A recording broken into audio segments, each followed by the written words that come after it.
Alors ce plat, c'est ma spécialité. À chaque fois que j'ai des invités, on me demande toujours comment j'ai fait cette sauce et comment j'ai cuisiné les pruneaux car ils sont particulièrement fondants. Alors je vais être honnête, il n'y a rien d'exceptionnel, hein. Il y a juste des petites erreurs à ne pas faire et on va voir ça ensemble.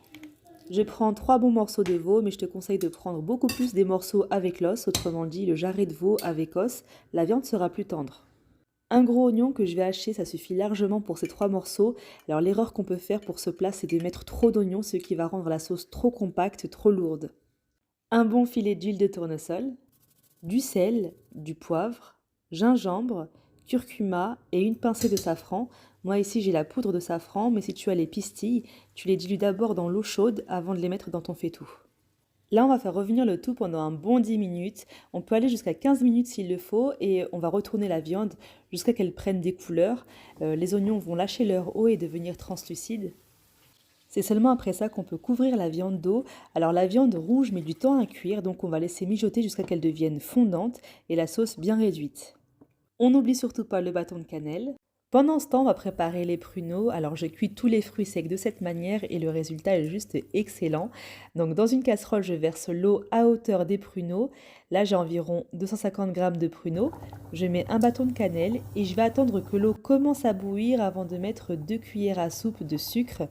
Donc, on va laisser l'eau réduire jusqu'à ce que ça caramélise. Au bout de 15 minutes environ, les pruneaux ont bien gonflé, ça a bien caramélisé et donc on aura des pruneaux bien tendres et pas secs.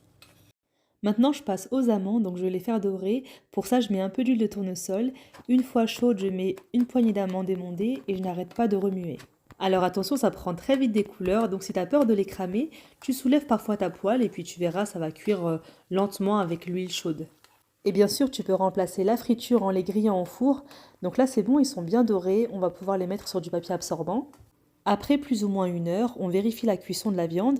Alors ici, petite astuce toute simple, si ta viande est cuite et qu'il y a encore trop d'eau, tu laisses cuire avec le couvercle entrouvert pour que la vapeur s'échappe, donc ça va réduire la sauce. Ou au contraire, si ta viande manque de cuisson et que ta sauce a trop réduite, tu peux rajouter un peu d'eau chaude pour que la viande puisse terminer sa cuisson. Alors pour moi maintenant c'est bon, il n'y a rien à faire de plus, je peux maintenant dresser mon assiette. Je t'ai posté la recette du pain mateleur sur ma chaîne, donc maintenant à toi de jouer. Un petit like ça fait toujours plaisir et je te dis à très vite pour de nouvelles astuces et recettes maison.